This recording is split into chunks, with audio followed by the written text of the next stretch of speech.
Do you know the number one thing that surprises engaged couples? Take a guess. The sheer amount of decisions they have to make while planning a wedding. Indoors or outdoors? How many guests? Are kids invited? Controversial. Which cake flavor? Seriously, how do you even begin to figure out what's right for you? That's where Zola comes in. Zola has everything you need to make every wedding decision a piece of cake, from choosing your dream wedding venue and vendors to deciding how to best spend your budget.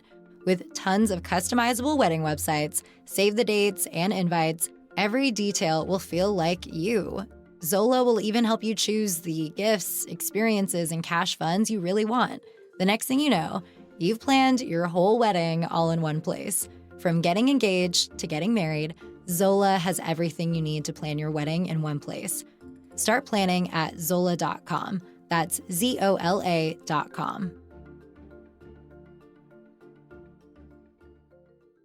Over the past 75 years, more than 10,000 chemicals have entered our food supply, but the EU allows just 300 additives. At Thrive Market, we prioritize quality, banning over 1,000 ingredients found in conventional grocery stores. Our Healthy Swap scanner helps you find better versions of your pantry essentials, without the junk, dyes, or fillers, and everything is delivered right to your doorstep. So shop at a grocery store that actually cares about your health at thrivemarket.com/get-started for 30% off your first order and a free $60 gift.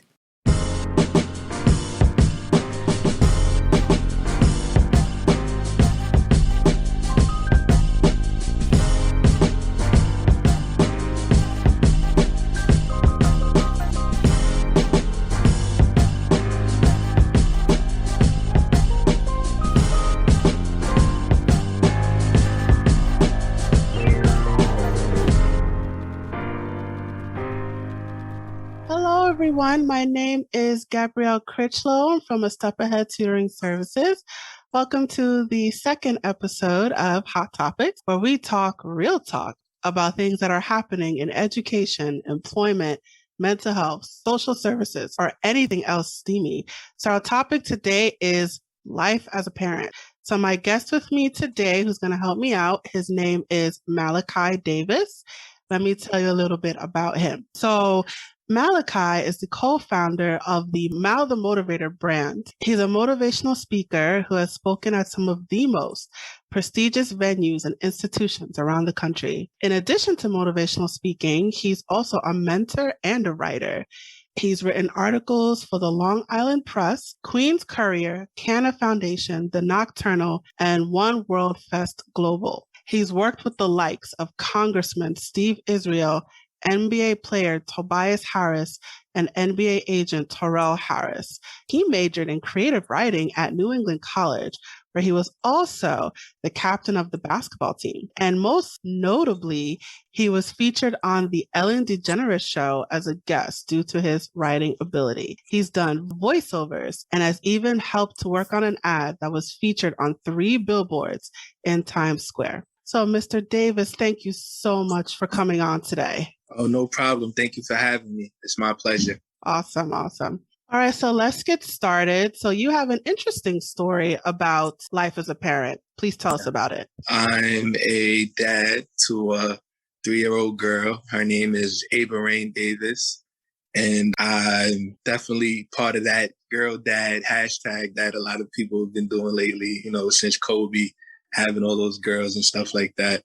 Being a young parent, I had her when I was 26, so, relatively young. But I grew up in a single-parent household, so I was raised by my mom. I had a relationship with my dad, but, we would go years without talking sometimes, and then seeing him was very sparse. So my mom is really the person who I credit with raising me. Just being a dad myself and having certain experiences that I had with my own father, I just wanted to make sure that I was the best dad that I could be. I wanted my daughter to always know that I'm there and just feel that with her every step of the way.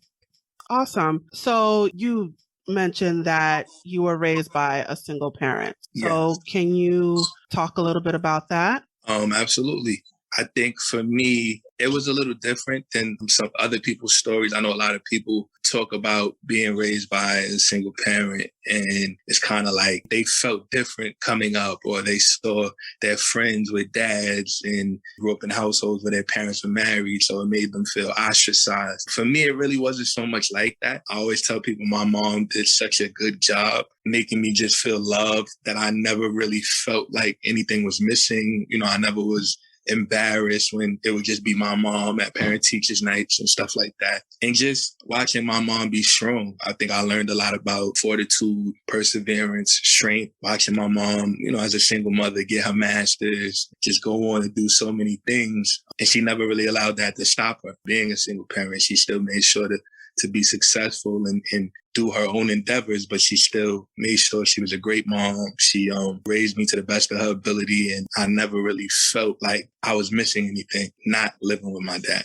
Well, you mentioned earlier that you've spoken to your dad before, but you didn't really have great relationship. Is that right? Yeah. Can you talk about that a little bit? Yeah, I just think that, well, for one, we didn't live together, so that already creates a certain type of distance, not being raised in a household with him. And he had, certain beliefs that may have differed my mom's beliefs. So when I would be around him, he didn't necessarily agree with. Also, just time. There would be long stints where we wouldn't speak at all. I wouldn't hear from him, sometimes 2 years, 3 years. So just having the inconsistency of a relationship. So there would be times where, I felt like, all right, this is cool. Or, I may spend a couple weekends with him, and then there might be a stretch where we don't really speak at all, or something happens, or he has a disagreement with my mom. And now it's like, we go from, having somewhat of a relationship to not really speaking at all. So I think that inconsistency just made things very weird. That was something that I always wanted to make sure that my daughter didn't experience, just the inconsistency. Like,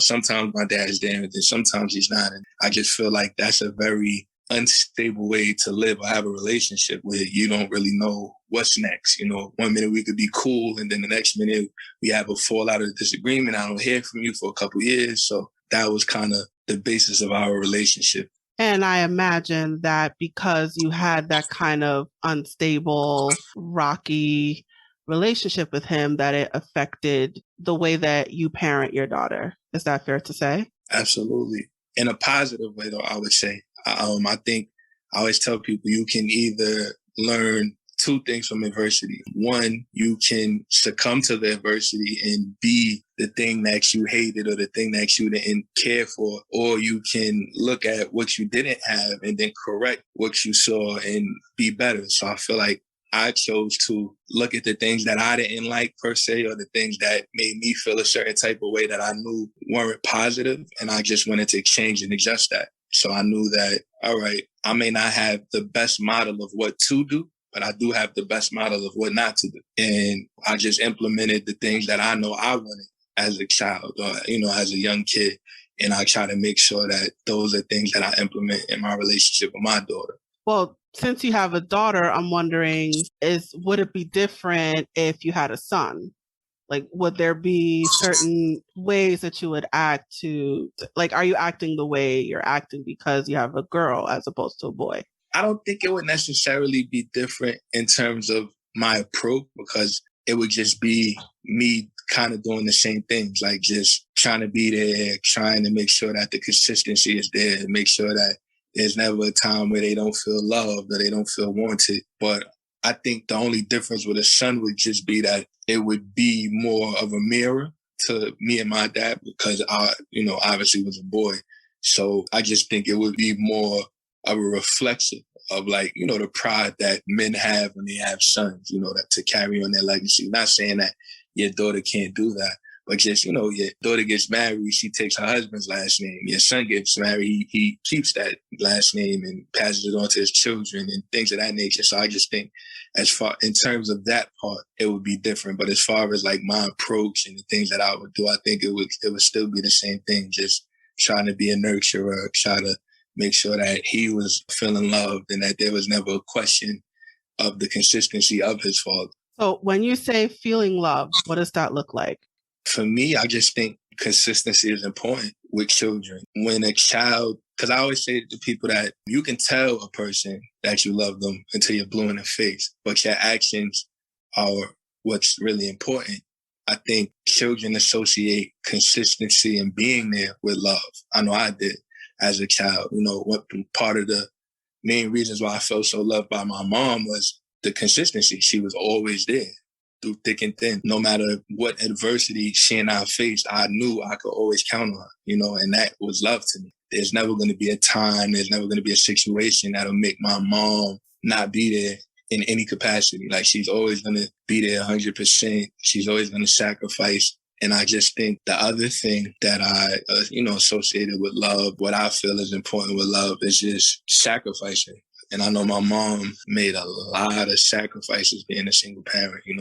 For one, she was pregnant with me at 22 years old. So she was very young. You know what I mean? Like, it wasn't like she was an older woman, a young woman. So it's like she didn't really have the opportunity to kind of enjoy her 20s because she was being a parent.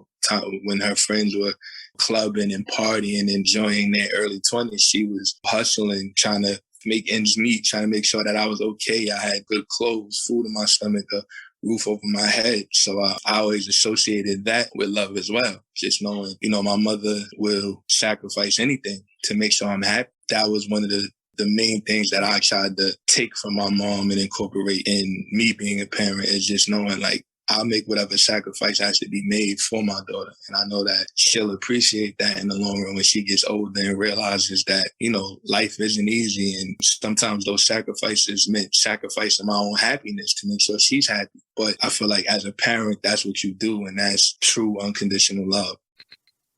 That's good. That's awesome. Well, applying to today's day and age, what fears do you have raising a girl in this day and age? There's a lot.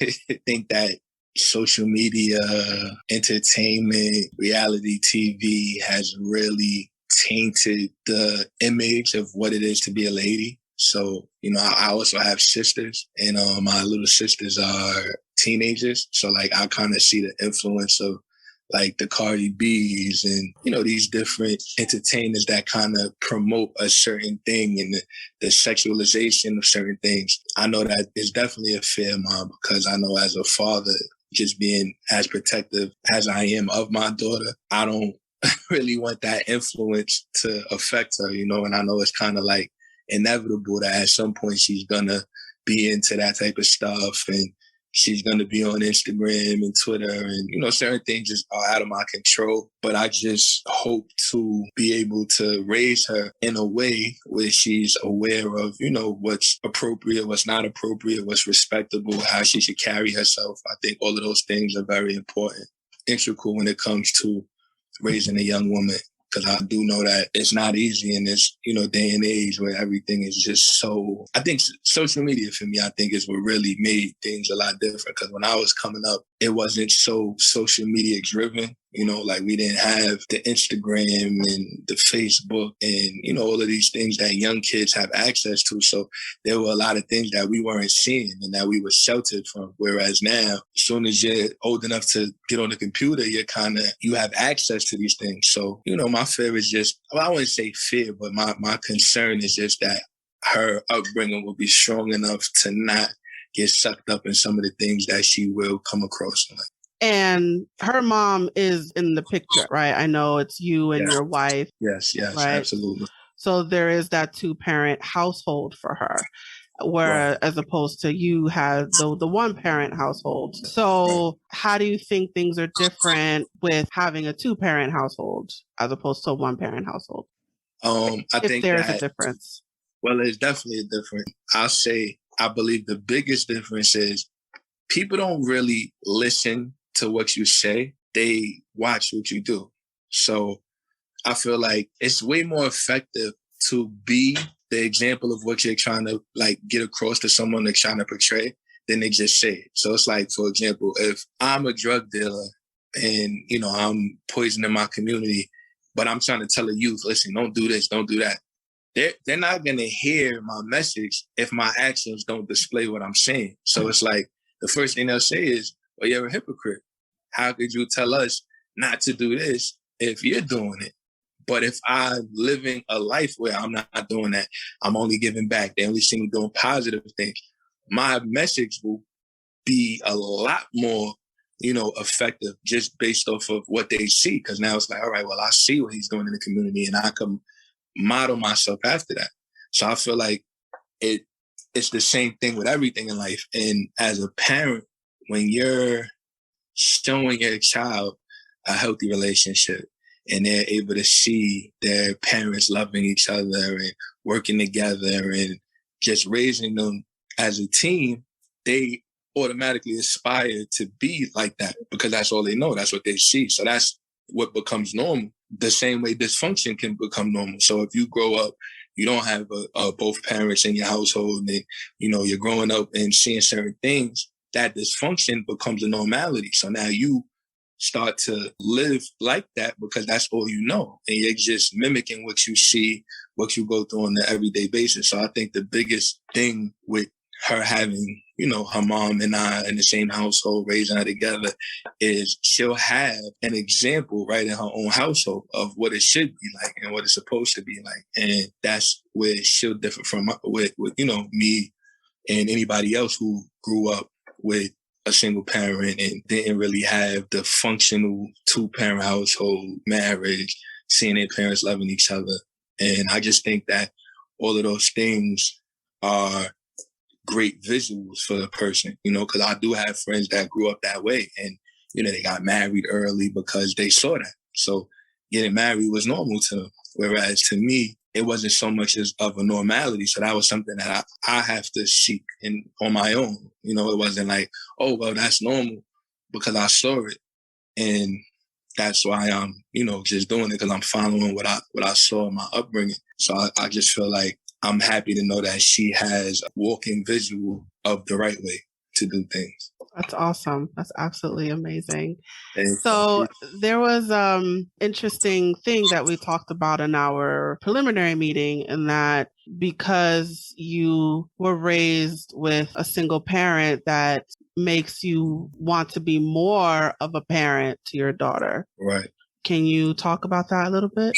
I grew up knowing what I always wanted, and it wasn't like I didn't see it other places because, like I said, I did have friends that had both parents, and I would go over their house and see what it was like to, be in a household where the mom and the dad are a functioning team. And those were things that I would see and be like, wow, that's cool. That's really dope. I think me knowing that was something that I kind of longed for, it made me work 10 times harder to make sure that when I did have a child, she would have that. So I feel like me growing up in a single parent household just kind of pushed me to do better and be better. Because it's like, when you know what something feels like and you know that something's dysfunctional, as a parent, naturally, you always want the best for your kids. So it was just a natural adjustment for me to say, what, I want her to have better. I want to do better. I want her to experience better. And I don't really want her to grow up with some of the dysfunctional things that I grew up with. And that's not even just the single parent situation. That's anything that I've gone through that I feel like was dysfunctional or might have deterred me from doing better. It's like, I don't want her to experience anything. I feel like that's the point of life, is that with each generation, you're supposed to get better. So, my mom passed the torch to me. So there's certain things that my mom went through that she didn't want me to go through. And then I'm supposed to pass the torch to my daughter, and so on and so forth. And I think that that's the essence of family, just knowing that you want to make sure that you're equipping the next generation with the tools to do better than you did. So, that was just like a natural thing for me, knowing I don't want her to get accustomed to this abnormality of not having both her parents, and she's only seeing me sometimes, and there's no consistency to our relationship. And, sometimes we're on, sometimes we're off. I wanted it to be like, no. Do you know the number one thing that surprises engaged couples? Take a guess. The sheer amount of decisions they have to make while planning a wedding. Indoors or outdoors? How many guests? Are kids invited? Controversial. Which cake flavor? Seriously, how do you even begin to figure out what's right for you? That's where Zola comes in. Zola has everything you need to make every wedding decision a piece of cake, from choosing your dream wedding venue and vendors to deciding how to best spend your budget. With tons of customizable wedding websites, save the dates, and invites, every detail will feel like you. Zola will even help you choose the gifts, experiences, and cash funds you really want. The next thing you know, you've planned your whole wedding all in one place. From getting engaged to getting married, Zola has everything you need to plan your wedding in one place. Start planning at Zola.com. That's Zola.com.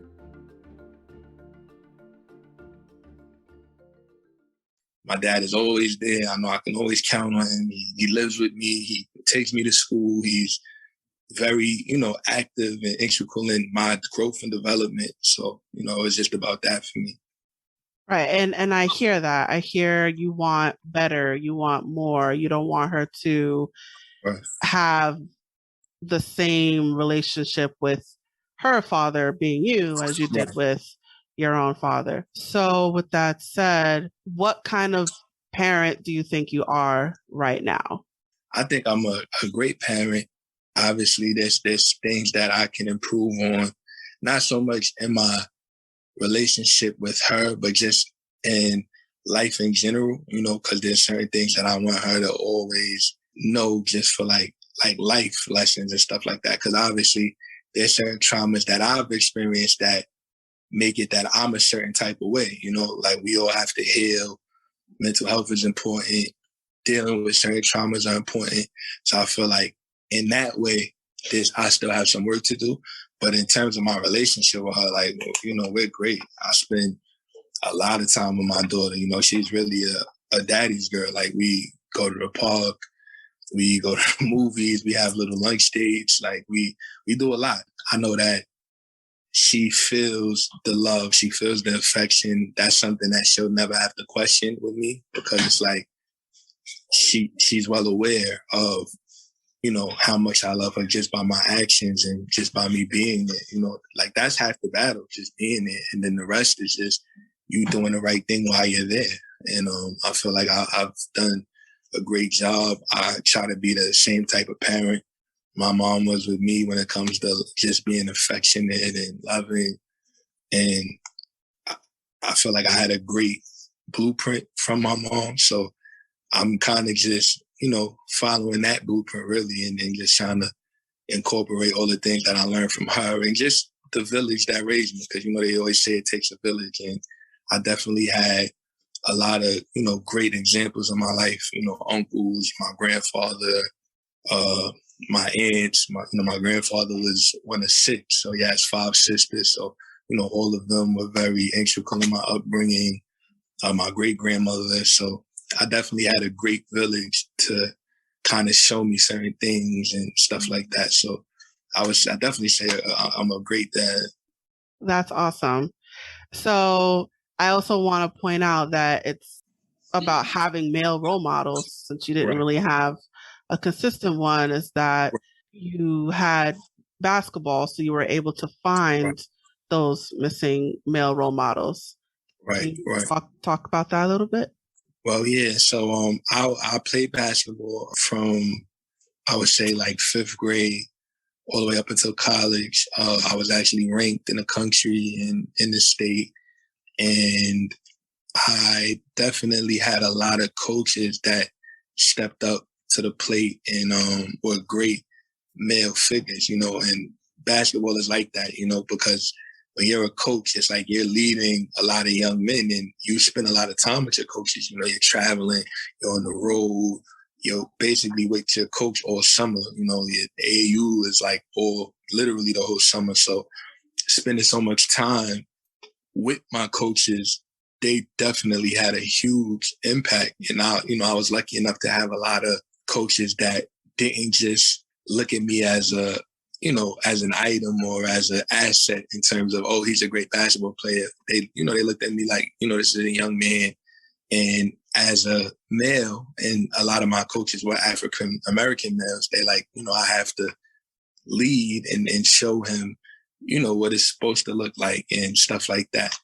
And to be honest with you, a lot of kids that I played with were in the same, similar situations, because a lot of the kids that end up being really good in basketball are like kids from impoverished areas that come from single parent households and stuff like that. So there was always a lot of great male role models that I had. And even though it wasn't necessarily my dad, I definitely had good, male role models come. Even my mother's father, my grandfather, he was a great man, was married to my grandmother. My grandmother unfortunately passed when I was 4 years old, but, they were married. They bought a home together. They were homeowners. They raised my mom, my uncle, my aunt. And, that was even a great example, just seeing my grandfather and how he was with my mom and my aunt and my uncle. Do you know the number one thing that surprises engaged couples? Take a guess. The sheer amount of decisions they have to make while planning a wedding. Indoors or outdoors? How many guests? Are kids invited? Controversial. Which cake flavor? Seriously, how do you even begin to figure out what's right for you? That's where Zola comes in. Zola has everything you need to make every wedding decision a piece of cake, from choosing your dream wedding venue and vendors to deciding how to best spend your budget. With tons of customizable wedding websites, save the dates and invites, every detail will feel like you. Zola will even help you choose the gifts, experiences, and cash funds you really want. The next thing you know, you've planned your whole wedding all in one place. From getting engaged to getting married, Zola has everything you need to plan your wedding in one place. Start planning at Zola.com. That's ZOLA.com.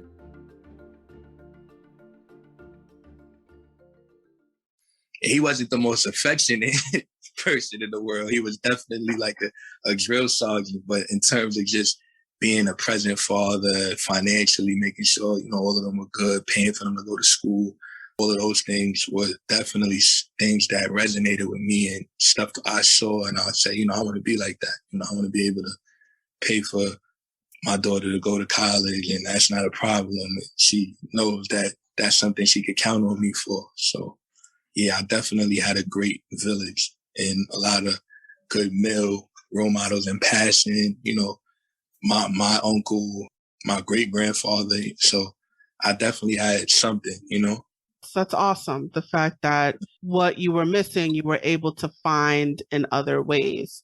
And, and you were able to get that balance, you can pass that balance on to your daughter. Absolutely. So now, she's 3 now, she's young. What's going to happen when she hits puberty and when she's 9 years old, 10, 11? Oh, man, I don't know.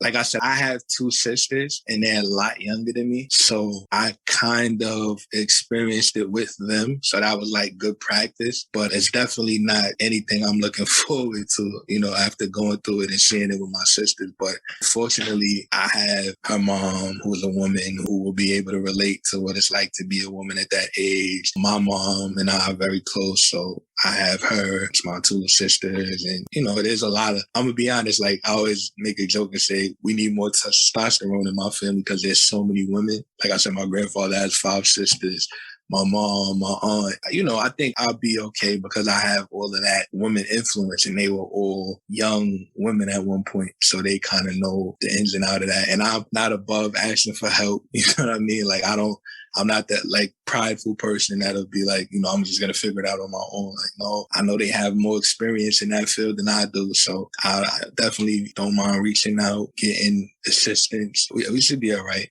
But yeah, I'm definitely not looking forward to it. Right. And your daughter has all those female role models. Mm-hmm. So what about male role models? How's that department? She should be good. I feel like I surround myself around a lot of positive men. So, she has her godfathers, my uncle, my grandfather, her great-grandfather, just different cousins and stuff like that. So, 'cause like I come from a big family, so there's like a lot of us. So I feel like she'll be more than okay, just being around and engulfed. And that's the thing too, we're very close. close, distant family. So like my family, we have functions all the time. We have cookouts. We have game nights. So we're always around each other. So it's like she'll always be surrounded by that nucleus of different men. Like I said, my grandfather, my uncle, my good friends that are like her uncles and stuff like that. So she'll definitely have a balanced dose of both. That's awesome. So are you ever concerned with women get the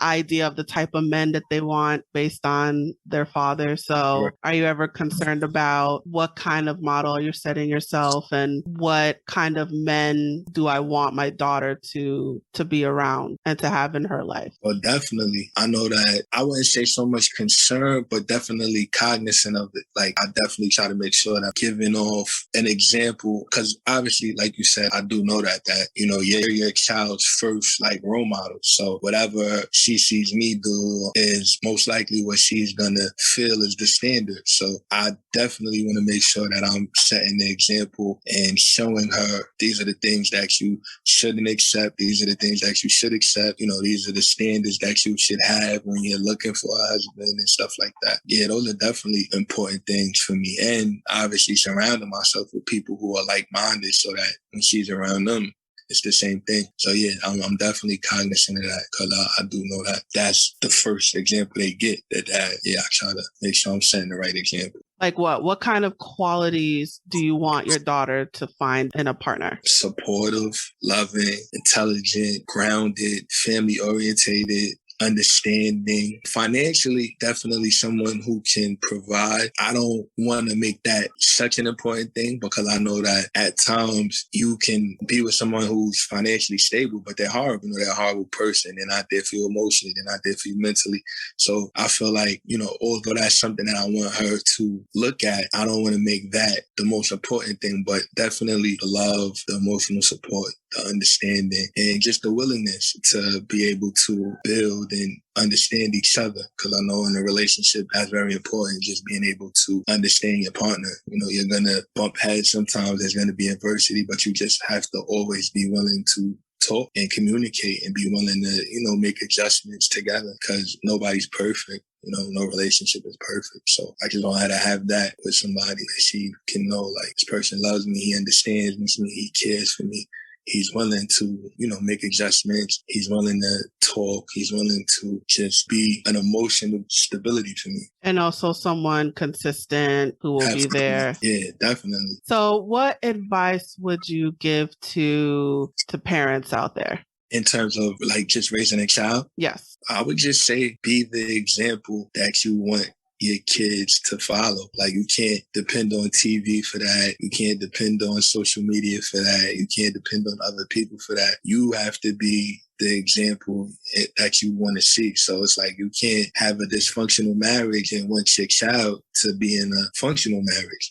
You have to be the example. Like I said, the first example they see and the most important. So I would just say, just try to live out all of the things that you're going to end up telling your kids, because being a hypocrite is tough and people read that. I know I did as a kid. It was, like I said earlier, it was very tough for somebody to tell me something when their lifestyle was totally opposite of what they were telling me. The most important thing is I just think that living what you're preaching. So that way, when your kid hears it, they can not just hear it from you, but they can also see it from your action. I would just say also just being understanding. I think that's another thing that's very important with children. Like, children go through a lot young, they hormones and just certain things that they might not understand. So just being understanding and not, because I know a lot of parents, especially like in my era of being a child, parents can be very judgmental sometimes, and sometimes that's not the answer. That'll just push your kid further away from you. So just trying to be an understanding parent that allows their kid to feel comfortable and feel like they're in a comfortable space and talking to you. You can reprimand them, you can be stern with them, but also just be understanding and loving. That is awesome advice. And I'll ask this one last question and then we'll start to wrap it up. So, I know your daughter's 3.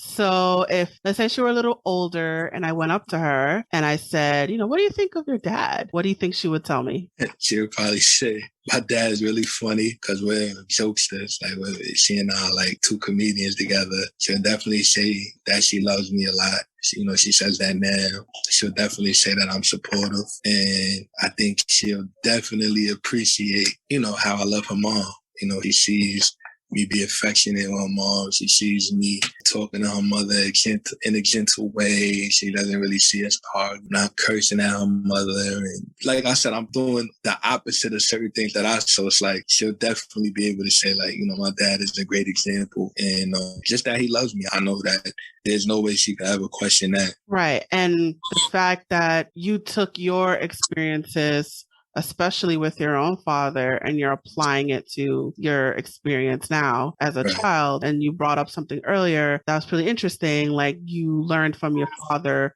what not to do. And that in itself is a lesson. Absolutely. And I'm big on forgiveness. So it's like, even now, I would never down talk my dad to my daughter. So like if he wants to have a relationship, like a second chance for me or another shot at parenthood, then I would welcome that. There's no animosity in terms of that. So even that aspect, because I know that's important too, having a grandfather, because I had a grandfather, and that kind of helped when I wasn't really in touch with my dad and stuff, having two grandfathers that were awesome. Although I didn't always have a relationship with my dad, I always had a relationship with his parents, both of them. That was very integral too, to know that, it might not be from him, but I'm feeling the love and the consistency from that side of the family. But it's coming from my grandfather, my grandmother. And what you didn't find with one parent, you're able to find another parent. Right. So there's more than one type of relationship that you can have. Yes, exactly. And honestly, and even in negative relationships or relationships that may be a little dysfunctional, there are bright spots in it. I would never say that, like, there's not a lot of things that I didn't learn from my dad. Like, my father's a very intelligent man. So the time that I did spend with him, he definitely dropped a lot of jewels on me. There's a lot of things that he said to me that I still use now as a 29-year-old man. So I'll say life is ups and downs, you just have to find a balance. I know that there's probably reasons that he wasn't able to be, type of father that, because I don't think my father didn't want to be a great father. You know what I mean? Like, I know my father loved me and wanted me. My mother makes sure to always tell me that. I just think sometimes life, circumstances, traumas make it that either succumb to them or you rise above them. And unfortunately, sometimes you succumb to them. Like I said, like, I'm always open to have that line of communication where he could definitely have a relationship with his granddaughter if that's what he wanted. Like, I would never deny him that. I would never speak badly about him to her. Good. And that makes you, and you ended up the better person. And that makes you a strong person, and which, of course, you can teach to your daughter about how to be a strong person, a strong woman at that. Absolutely. Awesome. All right. So thank you so much for this interview. That wraps it up for today. So our viewers, you can find Malachi on Facebook under Malachi Davis. His name is Malachi. Last name is Davis. You could also find him on Instagram. His account name is Mal _ the Motivator. So it's MAL_THEMOTIVATOR.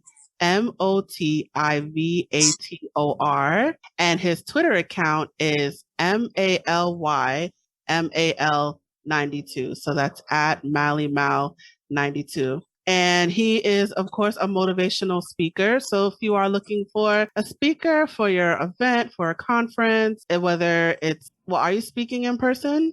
Yes, I am doing that now. I still do both. I did a virtual graduation recently. I was the keynote speaker, and they had 2 separate graduations. So instead of having me come in, because of the fact that, like, there's still COVID restrictions to a certain extent, they had me just do it virtually, but I have also done in-person speaking engagements since the restrictions have kind of been lifted to a certain extent. So I'm definitely doing both. Where are you located? I'm in New York, so I'm anywhere. Long Island, I've done events, Brooklyn, Queens, all of the boroughs, and I've also done stuff out of state. So I've spoken at Boston College, New England College in New Hampshire, Worcester College in Massachusetts. So there's really no limit. In Los Angeles, I've done speaking engagements. So it's really wherever you are, willing to come and, work things out.